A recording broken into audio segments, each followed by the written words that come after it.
All right, thank you everyone for joining. My name is Mark Gibney. I'm the project manager on the VDOT side for the 95 and 23 interchange improvement project. Just wanted to give just a second to acknowledge a couple of elected officials here on the meeting today. That would be Mayor Porta from the town of Occoquan and Prince William County Supervisor Bodie. If either of you would like to chime in with a couple words, feel free to raise your hand and let us know if you want to say any words to start us off.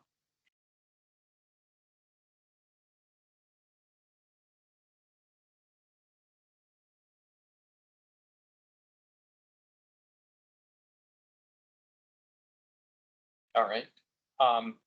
So we'll go ahead and get started. I wanted to first also acknowledge our VDOT leadership here on the call today. We have our Northern Virginia District Engineer, John Lynch, on the call. Thank you, John, for joining us. We also have Denise Cantwell, our District Construction Engineer, and Nick Roper, our District Project Development Engineer. Thank you all for joining us today. I did want to just point out real quick that we have a question and answer function that is at the top of your screen. We will have more details on the Q&A portion and how to submit comments on the project at the end of the presentation. But meanwhile, just feel free to add your questions to the Q&A function in your Teams, MS Teams at the top of the screen. So with that, we'll go ahead and get started. We have a presentation here that's probably, I want to say 20 to 30 minutes or so. And we'll give as much time as possible for the question and answer session at the end.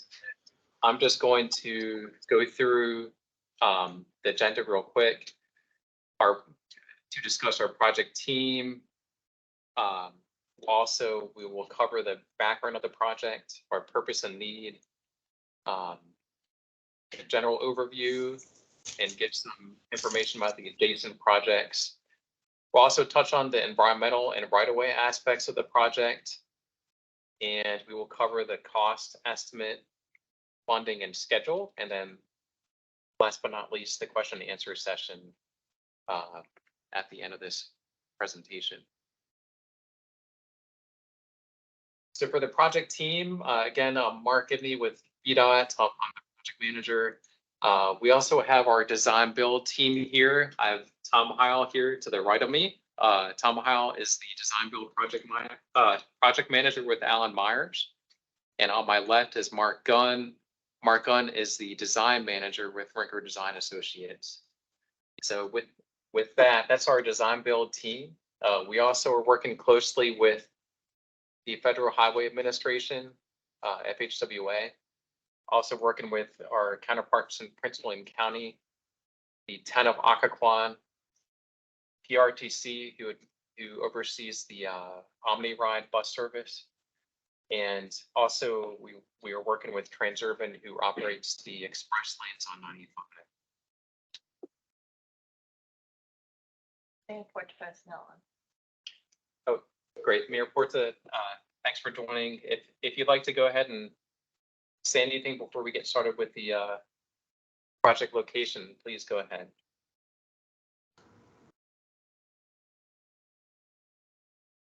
No, I don't have anything in particular to say. Thank you. Can you hear me all right? Yes. Okay. All right, great. Thank you. Thanks. All right, with that, I'm going to go ahead and just turn it over to Mark Gunn with Rinker Design Associates to go through the project location and the overview. Thanks, Mark. So the graphic on the screen generally shows the project area, which consists of the length of Route 123 from Annapolis Way to Devil's Reach Road. It also includes work in the area of the ramps to and from southbound I95, with some work along I95 south of Route 123 as well. We'll go into some more detail about the specific project improvements on upcoming slides. As a background and how we got to this point with the I-95 123 project, this project has evolved from previous studies and work that has been done to look at the I-95 corridor and specifically this interchange. Originally, there was the I-95 corridor improvement plan that identified this interchange. That was followed by a VDOT study that evaluated both the I-95 123 interchange as well as the Route 123 and Old Bridge intersection.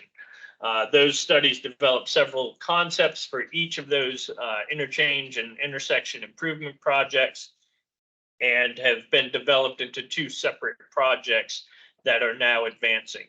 For the I-95 123, which is the project we're here to discuss today, as Mark mentioned, it is being delivered through the design build delivery process, with Alan Myers being the contractor and the firm I'm with, Rinker Design, being the engineer, working as a team with VDOT to deliver the design and construction of the project. So the purpose and need of the project, the purpose of the I-95 Route 123 interchange modifications are to improve traffic flow, increase safety, enhance bicyclist and pedestrian accessibility, and improve connectivity in the project area. As I mentioned, the project is based on a concept that was developed from the I-95 and Route 123 interchange STARS study that assessed potential safety and operational improvements for the interchange and followed up on the I-95 corridor improvement plan aimed at improving travel along I-95 in Virginia. So this graphic that is now on the screen shows in more detail the project area that was mentioned on the previous slides. And I'll go into detail on each of the major design features and improvements that will be delivered with this project. Again, from Annapolis Way to Devil's Reach along Route 123 Gordon Boulevard.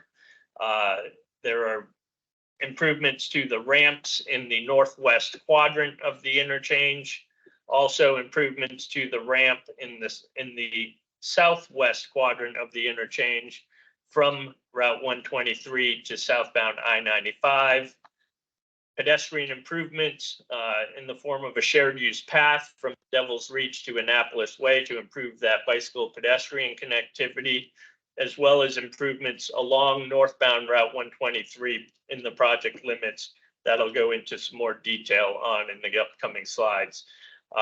As you look at this graphic, I do just want to point out, as you look at the graphic, you can see that the shaded area indicating the improvements extends to the bottom of the page. That then connects to the graphic, the inset graphic, which is off to the left here. That represents the improvements along southbound 95 that go off the bottom of the page of the main graphic here. And you see highlighted there Occoquan Road. The project will be widening and improving the I-95 southbound bridge over Occoquan Road. Again, I'll touch on that in some more detail in the upcoming slides. So what I'd like to do on this next series of slides is walk through the specific improvements that are proposed with the project. The first of those is revising the movement for travelers on northbound Route 123 turning to southbound I-95. This first graphic shows in the red vehicle path the existing movement that is made to head to 95 southbound, and it's taking that right turn to the loop ramp to enter I-95 southbound.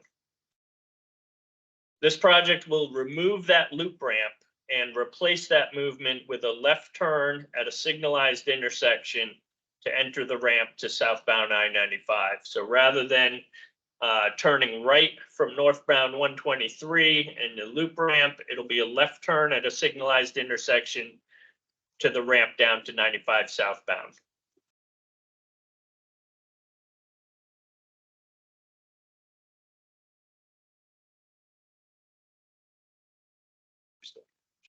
Okay.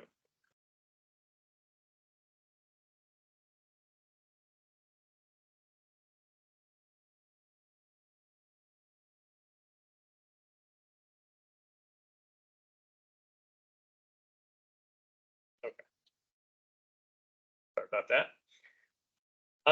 The next improvement that we wanted to highlight is the modifications to the ramps in the northwest quadrant of the interchange. These are the ramps from both the general purpose I-95 southbound lanes, departing I-95 to head north on 123, and also the express lanes ramp that connects in the same location. One of the items that was identified through all the previous studies as a major concern with regards to operations and safety is the proximity of these ramps in relation to Devil's Reach Road intersection, as well as the Old Bridge intersection, and the various movements that vehicles make, both entering and departing these ramps and then the subsequent intersections.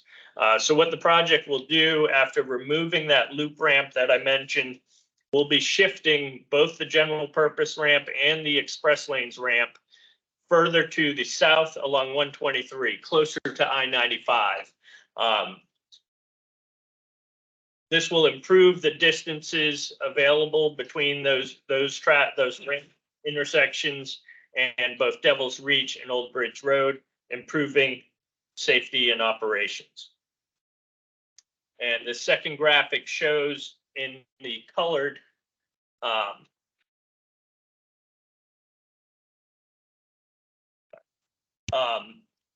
this shows the new locations of those ramps, and you can see in the dash graphic underneath the existing.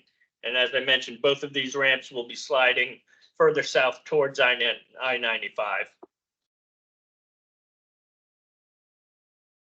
Next improvement to highlight is that movement from southbound 123 to southbound I-95. Today, that's a single lane leaving Route 123, heading down and merging with I-95 southbound.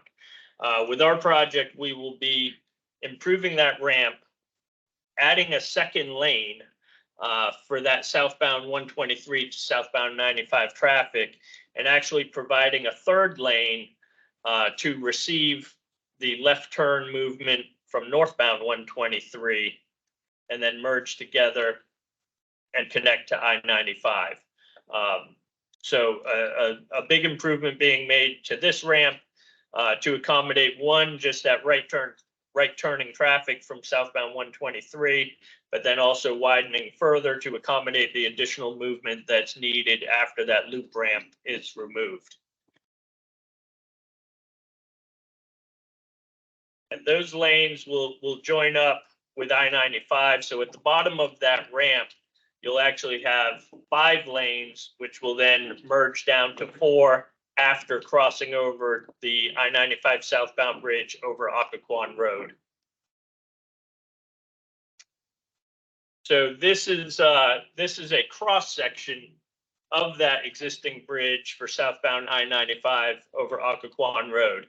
Today, there's 4 travel lanes with minimal shoulder on the outside. With the improvements that I just described, we'll be adding an additional lane. So there'll be 4 lanes plus an additional lane that will then merge together after you get beyond the bridge. We'll have 1,000 feet where you have both of those lanes that come down off the ramp, and after we cross the bridge, that 5th lane will merge down into traffic southbound. The project also, in addition to widening the bridge, will be doing some significant improvements to the existing bridge, including a deck replacement and superstructure or girder replacements.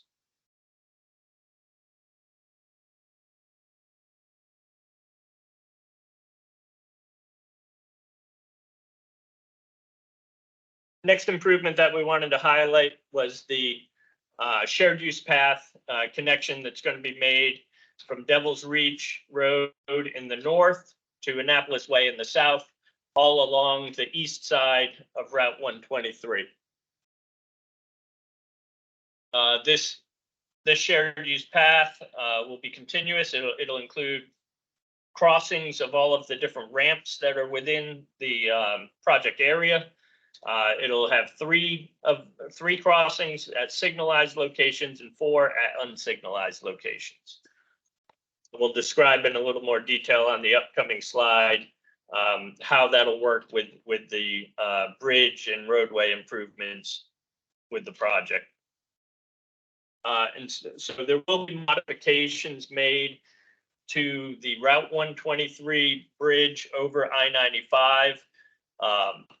Generally, 2 modifications being made, one to accommodate the shared use path that I just described, and the second to accommodate that left turn to go to southbound I-95. Today, there are 4 travel lanes and a shoulder on the bridge and a concrete median separating northbound and southbound traffic. This graphic shows the modifications that will be made to the bridge. We'll be using that outside area to accommodate the shared use path. We then will have 3 through lanes heading on northbound 123, and we'll be modifying the median area to create the left turn lane to head to I-95 southbound.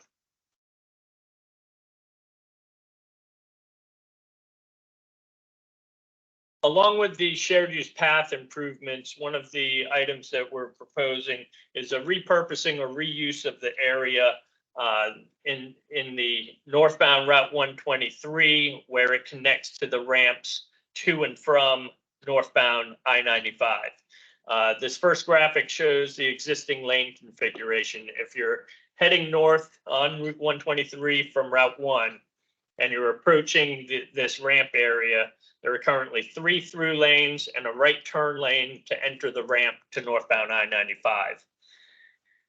Likewise, when you get to the ramp for traffic coming off of northbound I-95, there are 4 lanes, 3 through lanes, and a receiving area from that ramp that is a turn lane essentially to head back onto the opposite ramp. So you got the So we are proposing to repurpose these lanes to eliminate a lot of the conflicting traffic operations that exist today and to accommodate the shared use path that is proposed.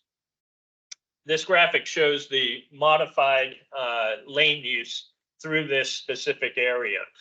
And so you can see on the right side, there will now be 3 lanes. So instead of a turn lane to go to that northbound I-95 ramp, the outside lane will drive you right into that ramp.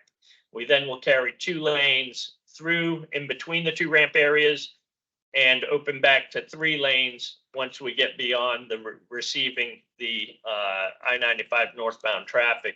What this does is it gives a receiving lane, a dedicated receiving lane, if you will, for traffic coming from northbound 95 going to northbound Route 123.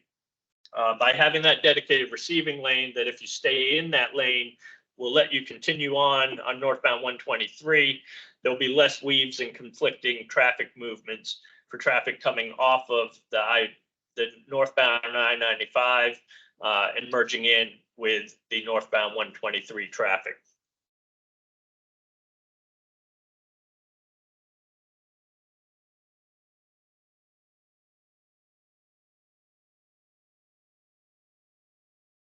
So that's a summary of the major features of the project. We did want to acknowledge the other projects that are in various stages of development in the immediate vicinity of the project that we're discussing tonight. First is the Route 123 Old Bridge intersection improvements. That is a Prince William County administered project that is in the early planning phases. And there was a separate information meeting held a week ago, held by the county to gain input on that project. The next project is Route 1 at Route 123 interchange. Similarly, that is a county administered project that is also in the planning phases. The I-95 southbound auxiliary lane improvements, that was a recently completed project that our project now is tying into. And the final one that we wanted to mention is the Route 123 northbound ramp to I-95 northbound widening and metering. That is also a VDOT administered project, and that also is in the very early or planning phases.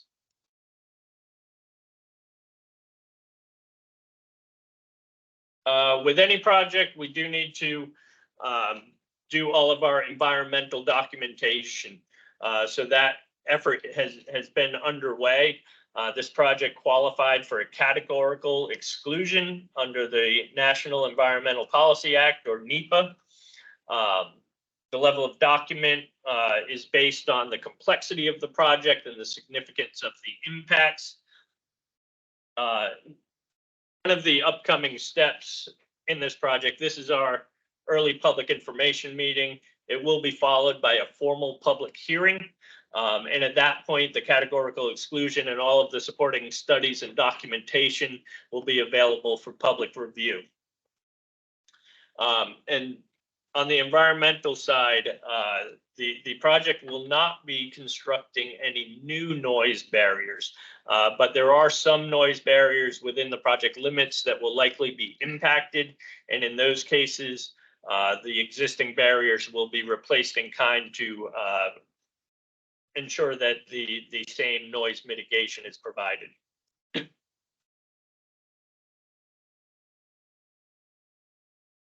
Also wanted to touch on right-of-way. We are still in the early phase of project development, but at this stage, we see a need potentially to acquire right-of-way or easements for construction and utility relocations on up to 8 parcels that are immediately adjacent to the improvements. We do not anticipate any total property acquisitions, and there will be no residential or business displacements. And again, more information on specific right-of-way and easement needs for the project would be available when we advance the design a bit further and present those at the public hearing.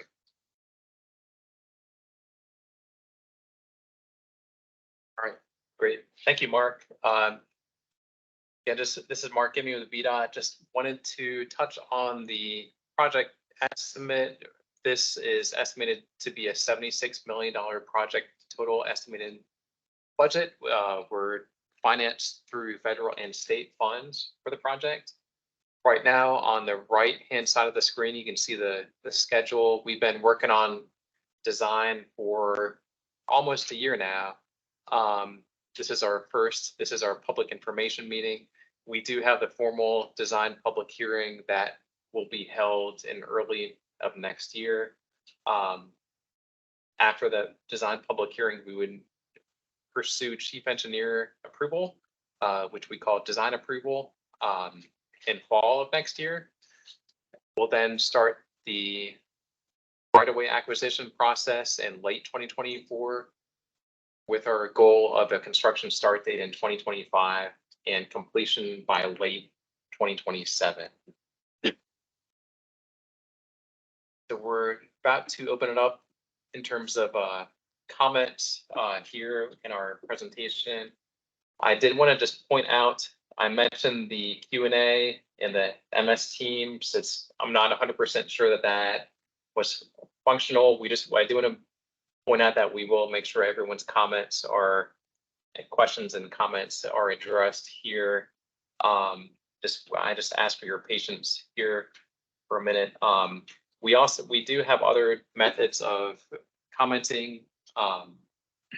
There is an online comment form on our project website, virginiadot.org/95 and 123. That's the link on the very bottom here. That's the comment form.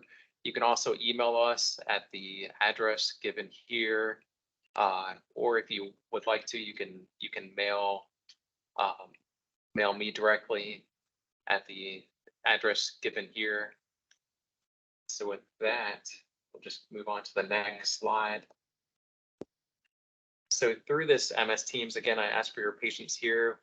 We will just request that you raise your hand, and then we'll call upon you to just to try to keep this organized. We do ask that there is a maximum of 3 minutes for each question. I'm not sure, given the number of people here, if we'll need to abide by that, but yeah, we'll go ahead and get started with the Q&A, and I'm looking to the moderating team to. Yeah, so we do have a few questions in the Q&A, and then also a couple people with their hands raised. We want to start with the oral questions or, yep. Okay, so I see Mark Shuffler, excuse me if I pronounce anybody's name wrong, say that on the front end. See you have your hand raised. Could you unmute yourself and then we can please ask your question. Yeah, that's Mark Shuffler. Sure. Mark Scheifler, Prince William County. My question is, you didn't list, I guess there's another project looking at bidirectional express lanes in the corridor, and I didn't see that listed as a potential project, and I wasn't sure what the impact of that would be on the reversible ramp. And my other question is, did you guys ever look at kind of extending the I95 fourth lane to the auxiliary lane to kind of connect that, so to reduce that congestion on the main line 95? At least look at that potentially as a pilot project. You know, I know there's impacts to toll revenue and things like that, but I wasn't sure if that was ever considered as a solution to kind of get people avoiding them, because there are people who are using 123 to bypass that. If that's ever considered as eventually just painting in that lane to see how that impacts the toll revenue, to see what impacts there are for compensation events. Wasn't sure if that was considered as part of the project. Now they're removing that loop ramp. There's room under the bridge to put that fourth lane in. So those are my two questions for now. Thanks. Bye. All right. Yeah. Thank you, Mark, for the questions there. I will do my best to try to answer that. The 95 bi-directional project, I believe you're referring to the express lanes operator Transurban. We have been coordinating our project with Transurban. I do not have any type of official document that shows the plans for their improvement. But I can assure you that we have started that coordination process. For the extension of a fourth lane to connect into the auxiliary lane, this is something that's outside of the scope of our project. We're looking at operational and safety improvements within the interchange footprint, and that's something that is beyond the scope of our project. I don't know if anyone else has anything to add in response.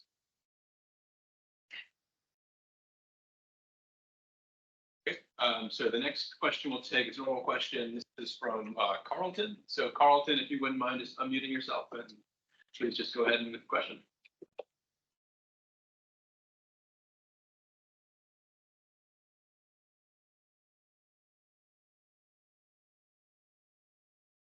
Yeah, I see a Carlton with their hand raised. So Carlton, the floor is yours.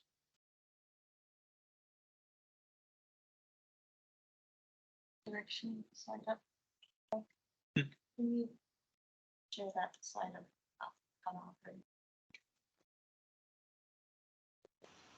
Can you hear me now? Jamie. Hello, can you hear me? Yes, go ahead, Carlton. Yes. Okay, I've got a couple questions.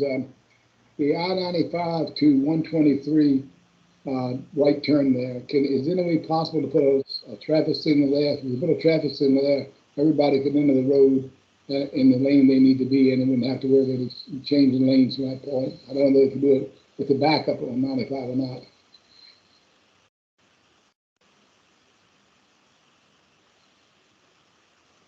Do you guys hear me? Yes.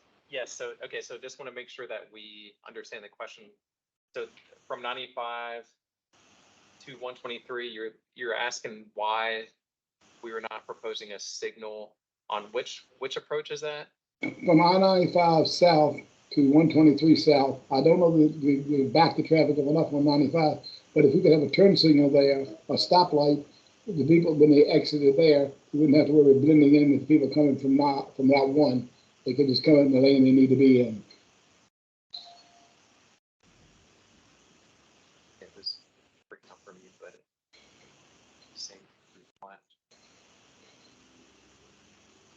I had a little trouble hearing you, sir, if you don't mind one Okay, more time. I can talk a little louder if I need to be.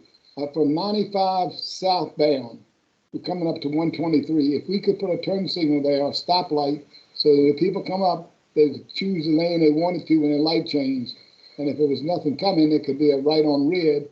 But pick the lane you can get in, you would eliminate that weaving back and forth on that blend there going to Devil's Reach Road. I mean to Old Bridge Road. Okay, a signal essentially at the top of the ramp from I-95 southbound before you make that right movement onto northbound 123. Gotcha. Yes, sir, that's right. I don't know that back up the traffic too bad on I-95 or not. You may have to have a longer entrance ramp there, but you could change it because I'm right here every day, and people coming down from Route 1 from Route 1 to 123 southbound is not a lot of traffic that way. 95 is to 123 is a lot of traffic. You're correct, and that is a very high volume using that ramp.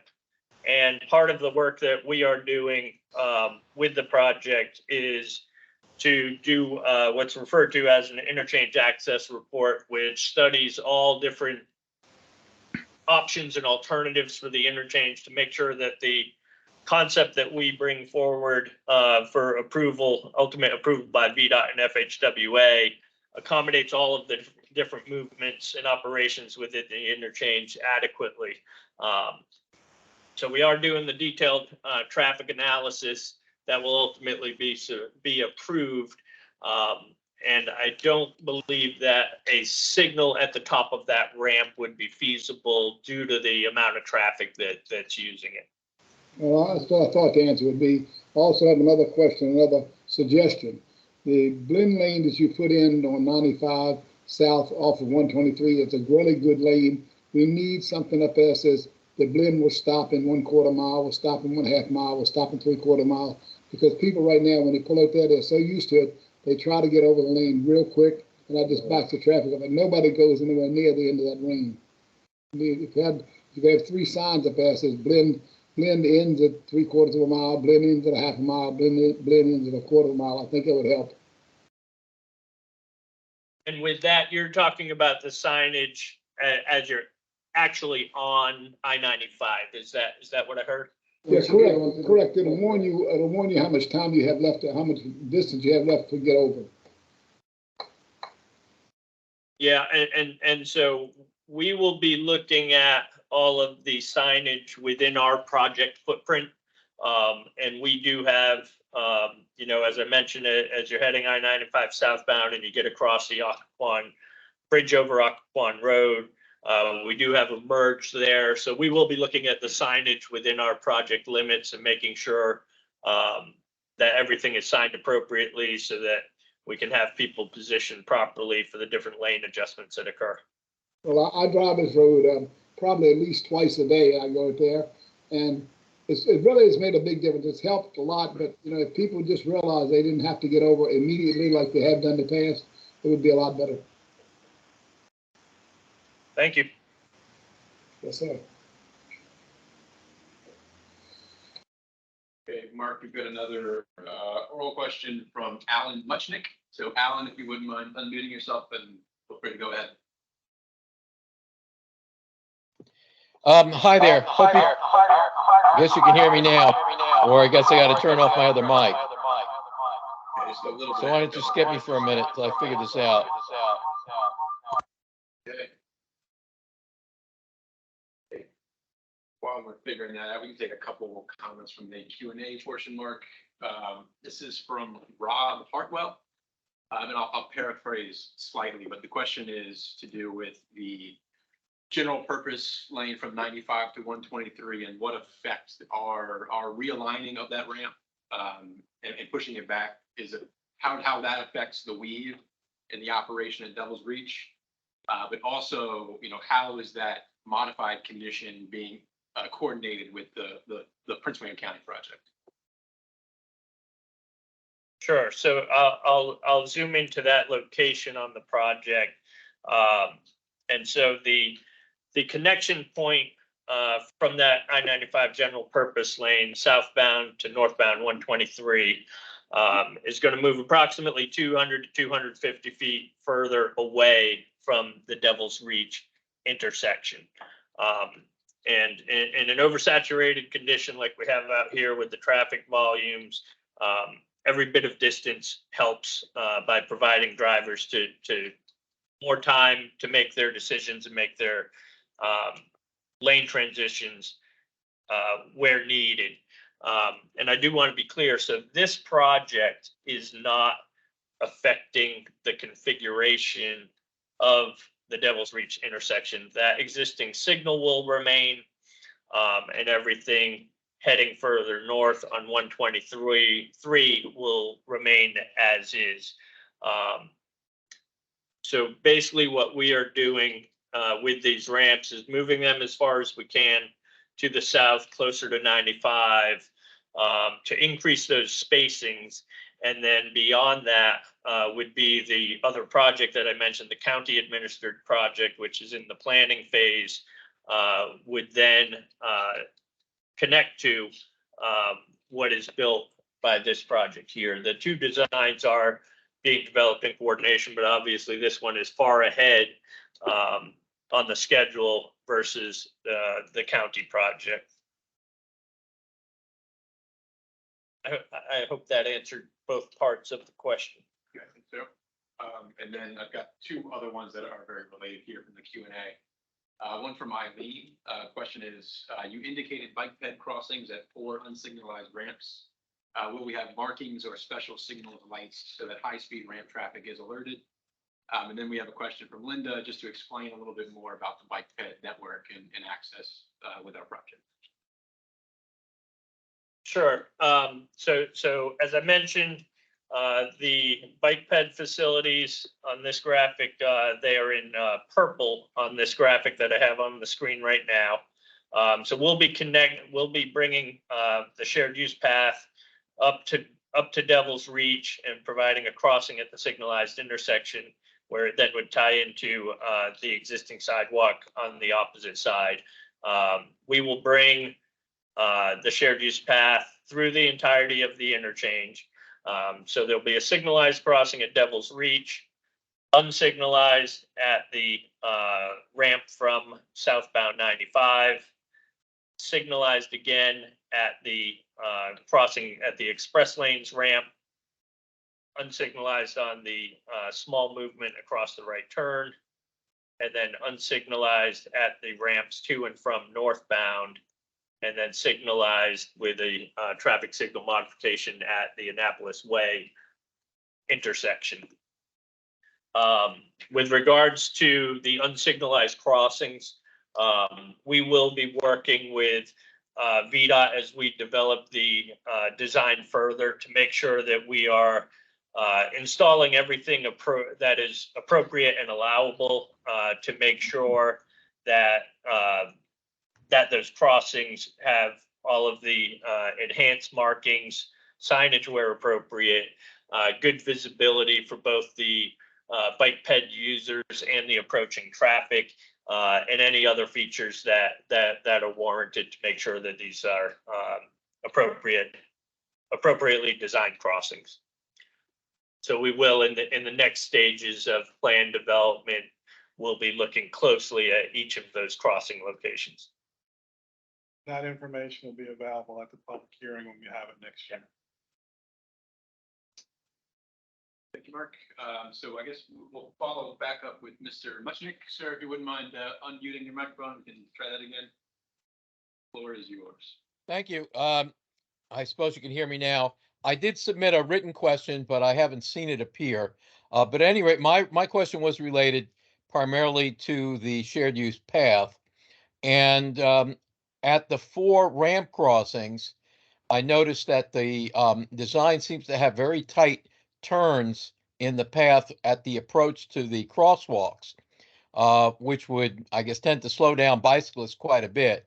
And it should only take a bicyclist about a second to cross that ramp. It makes it much more difficult and onerous to have those tight crossings there. It makes it hard um, to see the traffic on the ramp until you've made that little tight turn.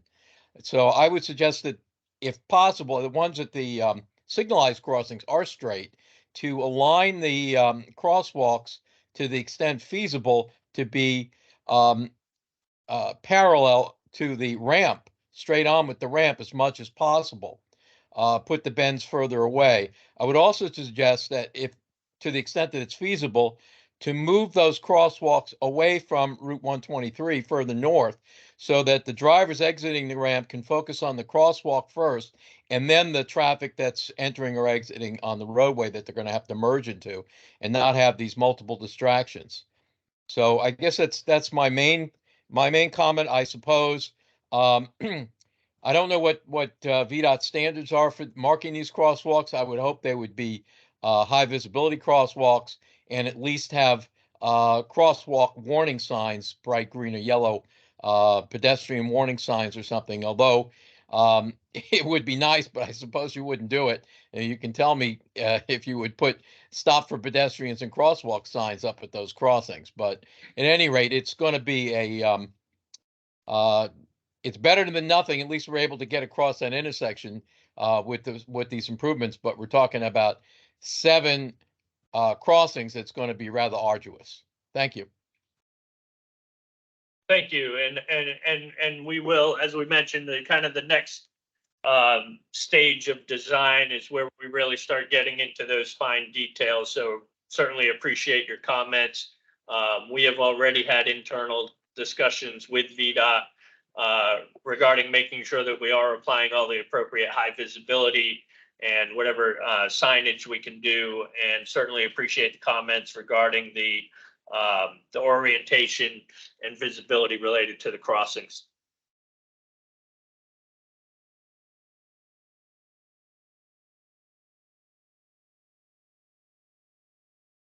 So we've got a written question in from the community, Mark, from Jack.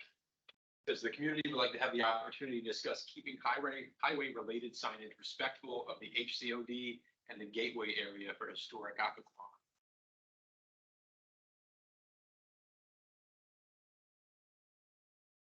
Sorry, Craig, could you repeat? Sure. So the question is, the community would like to have the opportunity to discuss keeping highway related signage respectful of the HCOD and the gateway area for historic Occoquan. Yeah, I think certainly we're, as I mentioned, we're at the concept stage. We'll be really further designing all of the signage, including overhead signage within the interchange, as well as regulatory and other signage that's needed along the ramps and roads.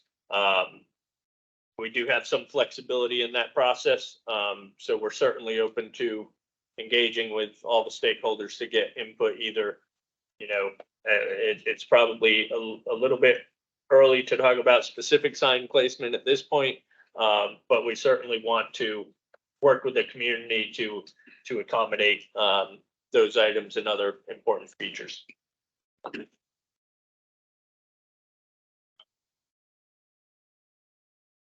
Depler, which we heard from earlier, has got his hand raised again. Mark, did you have a follow-up that you wanted to talk about? If so, please go ahead. Yes, I just wanted, again, I wanted to reiterate the gentleman's comment about bringing that uncontrolled ramp from 95 south to I don't know, to 123 north, to bring that to a stoplight, or like a double lane or a triple lane, or because I feel that would definitely help with the weaving of the traffic trying to get to Old Bridge, and may eliminate the need for the Old Bridge 123 project in general. I mean, they've already done this at, I think, Route 3 in Fredericksburg and Route 17 in Stafford, and I think Dale Boulevard has a stop sign that they just installed a few years ago, a stoplight to enter Dale Boulevard. So I would hope that could be looked at in more detail, because again, a uncontrolled ramp, it makes it difficult for weaving, as well as it's dangerous for ped bikes to cross those uncontrolled ramps. And anytime you can put a stoplight to help control the traffic, I think that definitely would be beneficial. So again, I just don't think that a uncontrolled ramp there is useful. I understand how it connects with the other project, but again, if we can try to, if a stoplight can be put in there, that potentially eliminates the weaving, so that you don't have to build the $60 million ramp at Old Bridge. So I just think that some more thought needs to go into that, as far as that uncontrolled ramp and the weaving, and again, I mean, that's a dangerous situation that's being developed there, and I don't think an uncontrolled ramp makes it any safer in general. And I also had a question about the STAR study. I never saw a final report on any of the work that was done with that study. Has that been released by VDOT? I was interested in looking at some of the other elements of that study. Thank you. Not yet, not at the moment. It's still in draft stage under internal review, but we are hoping to release it by the end of the year. But I think the current project has moved way beyond the concepts that was presented at the STAR study. So you're looking at probably the most up-to-date data that we have, and the most realistic with survey concept that we have presented. Okay, I was interested in the I-95 northbound. Right now we have a cloverleaf design, which is a substandard design that is has very poor safety measures with all the weaving, and I just wanted to see what was done there. I know that's not part of this project, but again, if we can get rid of that double cloverleaf to eliminate the weaving there, I think that'll be safer for everybody. And again, if we can eliminate some of those ramps, it's safer for pedestrians and bicyclists crossing this busy roadway to get to kind of the new town center that's being developed over by Route 1.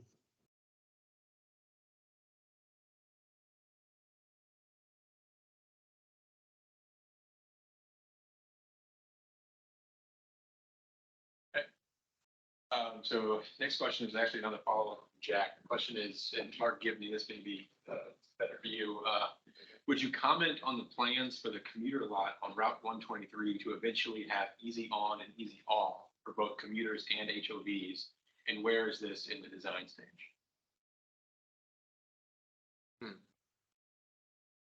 Yeah, I'm not aware of a future project for the northeast quadrant here. I guess we're talking about. I'm not aware of a project to modify that access. I don't know, Angela. That project area was part of the STAR study, but I think it's just a very high-level concept stage that's not been funded. But we have a dedicated I-95 fund, so that means that potentially in the future we could be studying that in more detail. It's not an active study right now. Thank you. So that's currently all of the questions we have now from the Q&A and from the raised hand. So if anybody else has a question, please feel free to either put it in the Q&A. I see a couple hands went up just when I said that. So let's take a question from BT Naylor. I see you got your hands up. So if you would, just please unmute yourself and go ahead, and the floor is yours. It's still.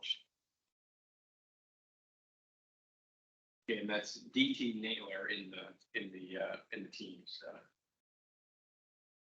You might have to unmute yourself on the top. There's the mic button.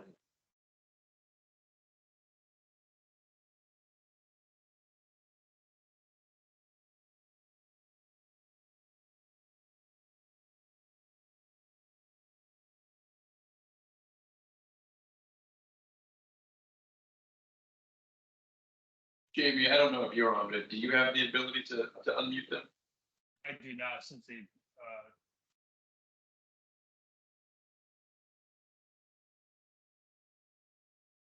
So in the meantime, I suppose we have another hand from Mark Scheffler. So if you just go ahead, we'll jump back to the other one. I had a question about you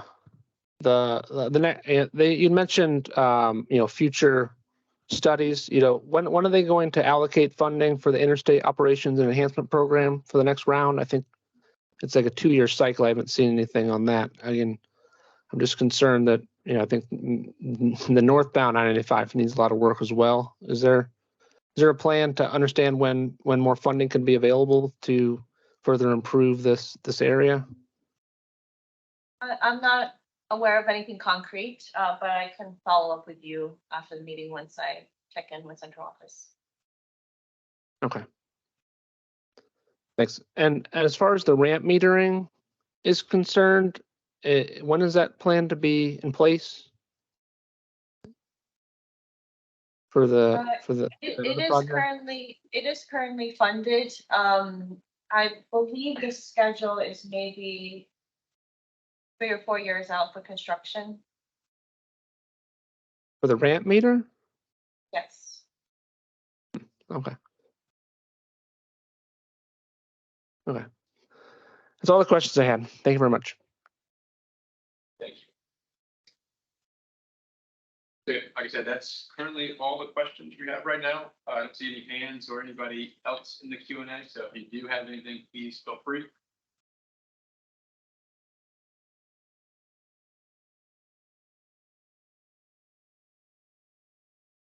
Okay, so I do see a hand from Jack. So if you wouldn't mind, just go ahead and unmute yourself, and the floor is yours. Yes, thank you, Jack Kuyumjan. I was just curious if we could get the highlights of the improvements in the presentation in a bulleted form in order to pass it around to our civic association, and just to critique, those things we'd like to support, maybe offer suggestions. If we could get some bulleted summaries of those improvements or a copy of the presentation. I found the presentation very helpful, and this format is reasonably good, except for a few folks to unmute and such. But thank you very much. This is very informative. Yep. Yeah. Thank you for the comment. We actually have posted earlier today the presentation. If you go to virginiadot.org/95 and 123, we actually have the presentation, a PDF file of the presentation that's available to look at, as well as the roll plot from our. Okay, yeah, I guess I just need to make sure I have the link, or if you post it. And is it the virginiadot.org/95 and 123? Is that Correct. where it is? Okay. Yes. Yep. Thank you. No problem. And I do see a hand from Mr. Hartwell. So if you wouldn't mind, just please unmuting yourself and go right ahead. Yeah, thank you very much. I think these improvements are going to be very helpful. And I'm working with the 123 Coalition, obviously, that we're focused on, the intersection at Old Bridge and 123. I think what I was getting at earlier in my question is that Prince William County DOT was continuing to indicate that there was a major problem with the weave coming off high speed off of 95 merging with 123, which we all acknowledge there's an issue. But it seems like your improvements moving the intersection 250 feet farther south and putting the signalized light before that will alleviate a lot of that weave problem. We have our own proposal, which I think is still very much supported by the community. and by the businesses in the area. And we were a little disappointed in Prince William County's response to it. And we're going to go back and meet with them and figure out why they didn't think that it would work as well as as our engineers thought it would work. But in the meantime, my question earlier was about, don't you think that will help alleviate that high-speed weave problem a lot by moving the intersection farther south and merging it at a much less easier angle to encourage high speeding entering the 123 intersection?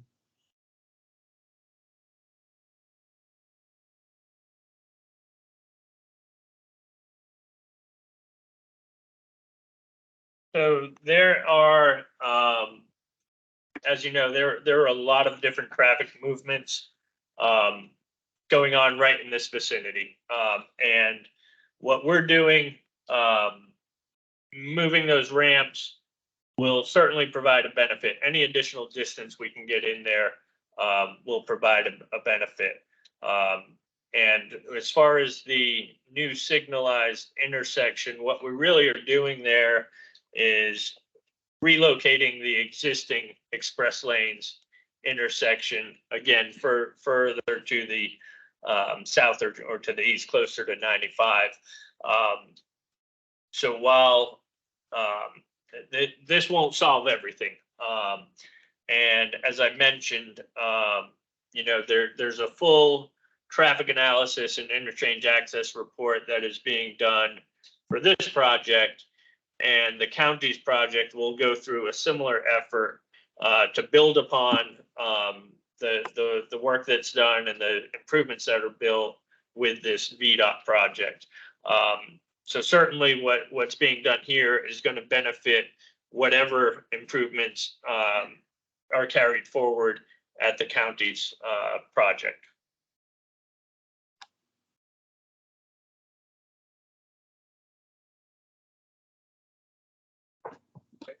And you think it will help alleviate some of the weed problems, correct? Well, the movements are the same. Once this project is constructed, the traffic movements that people are going to be making are the same. They're just going to have some increased distance to do so. So in that regard, yes, it is an improvement.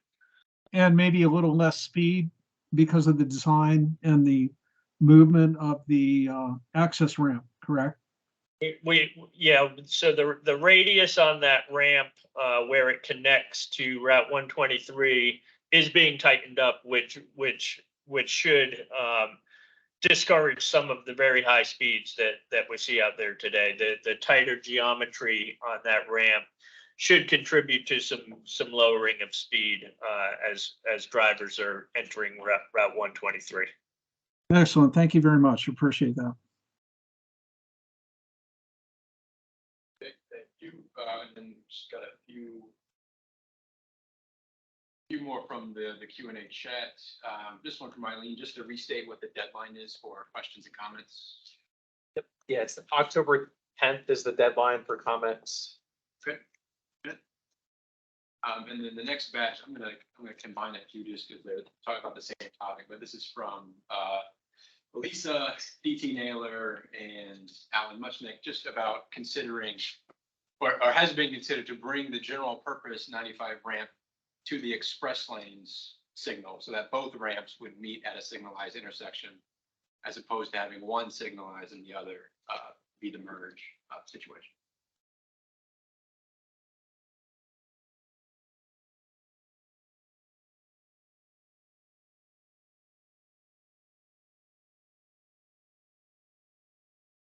Sorry, I'm just visualizing that while basically bringing them to the same location. Yes, yeah. Having both ramps be signalized, either with separate signals or by utilizing the same signal, bringing them to the same.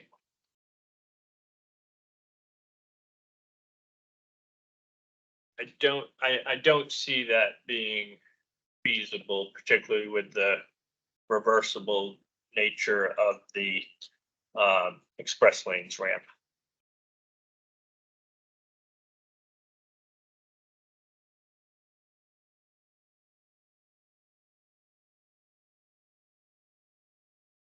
Right, we would need to we would need to confirm, I'm sure this has already been looked at with the studies, but we'll double check, but, the volumes from the general purpose are so high that I don't see that would be feasible too, but we'll definitely take note of that and double check.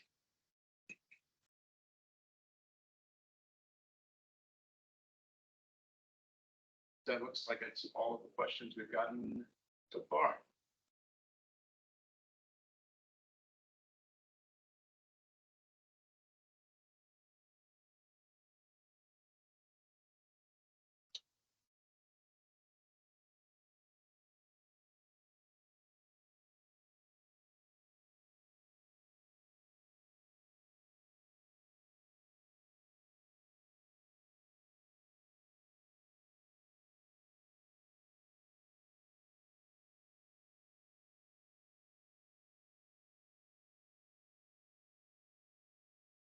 Just another, looks like a quick one for you, Mark. This is from DT Naylor. How does southbound I-95 go left onto 123?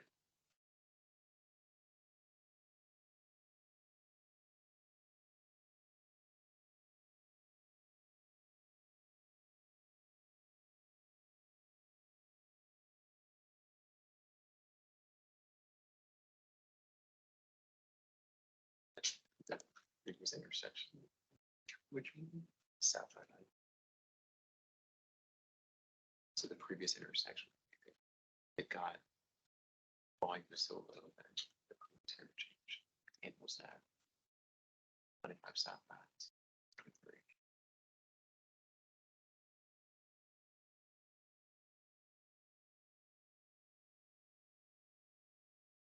Yeah, that movement's not accommodated. Right. Right. It doesn't exist in the existing condition either. Correct. Right, it just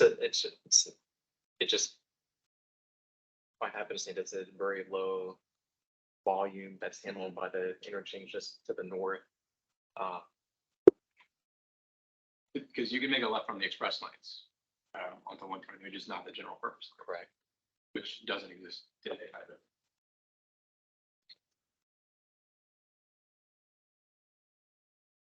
And then I see a hand from Carlton.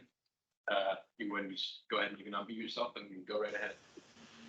Yeah, I was listening to this tonight, and is there not a possibility of bringing the HOV lane and the exit ramp off of 95 or 123 closer to 95, so you have even more distance away? It would slow the traffic down, and I believe. We cannot.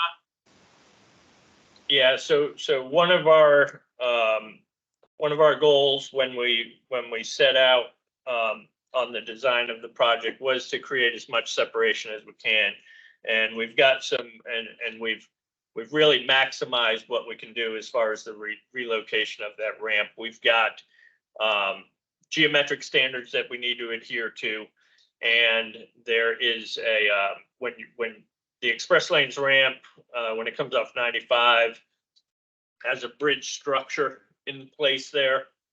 And so we did not want to get back into reconstruction of that bridge. So we really had kind of a fixed point where we could start turning the ramp to meet up with 123. And so we've really maximized it with the design that you see in front of you tonight. We certainly did look to get as much separation there as we could. And we then also do have to have some space to accommodate the right turning vehicles getting onto that express lanes when it's headed that direction. Thank you, just an idea.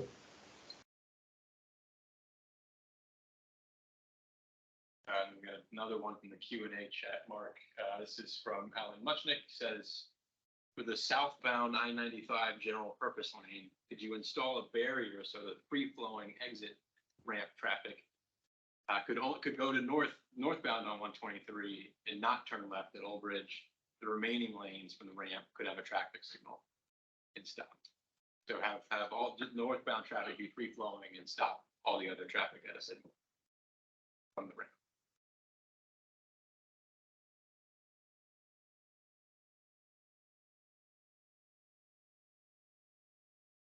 That would be a scenario where there's actually, where you're actually separating Yes. traffic that intends to continue north beyond Old Bridge, separating that traffic in the ramp area and then controlling the rest of the traffic in some manner.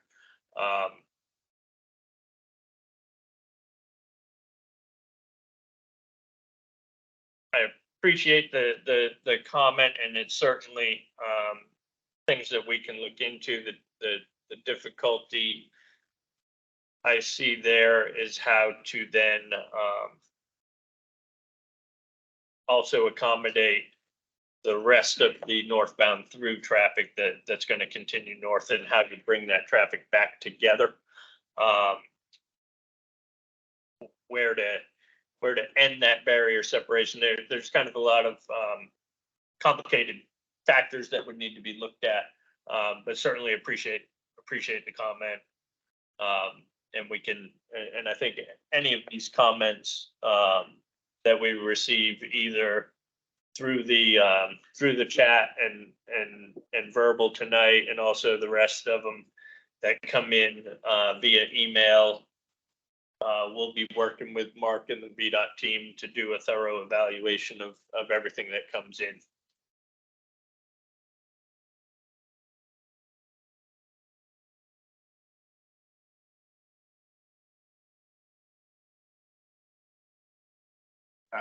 I see another hand from Carlton. Go right ahead. I'd like to thank you guys for listening tonight. It's been much more productive than the last meeting we had at the county. Thank you very much. I appreciate you listening to us. Thank you. Thank you.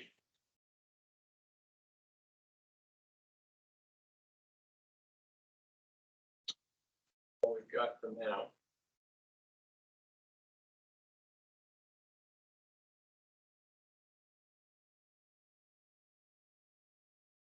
I see Delegate Soul in the chat. Wanted to say any words, please feel free to unmute yourself, and the floor will be yours. Well, thank you so much. It's just a pleasure to join you all. I truly just wanted to have the opportunity to hear from constituents of the district about their issues and concerns, and we'll look forward to continuing to partner with VDOT as we continue to mitigate traffic, but more importantly, provide safety in our opportunity of doing so. So thank you again for hosting tonight's public information session, and I will continue to educate the public on opportunities and ways in which they can provide comment through your website as well as emails directly. And it's just always wonderful to have you guys as a partner in our community.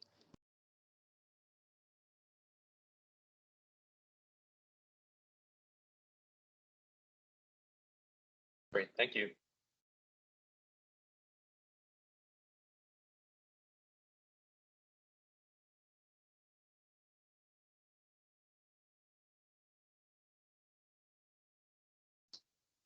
So I guess we could take any last questions before we close out. I think that's everybody.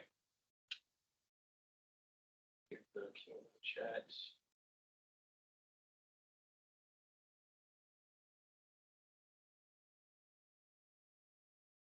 Yeah, and like we said earlier, the comment period is till the 10th, and like I said, if you have additional comments outside of what we talked about today, you can always email us or mail us at those addresses that are in the PowerPoint.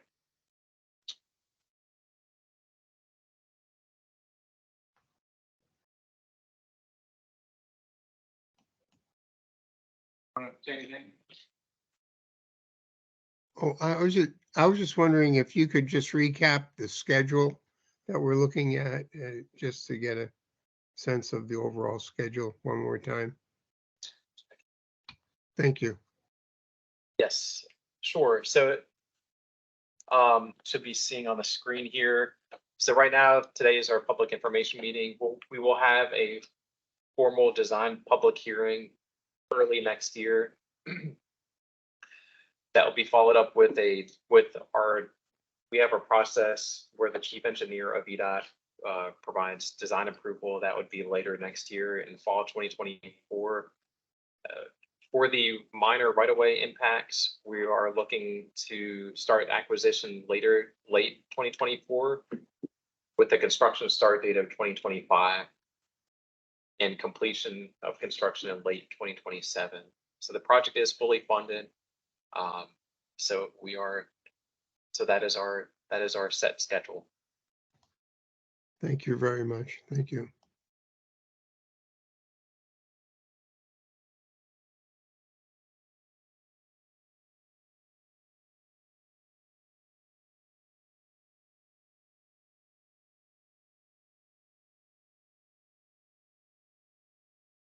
All right.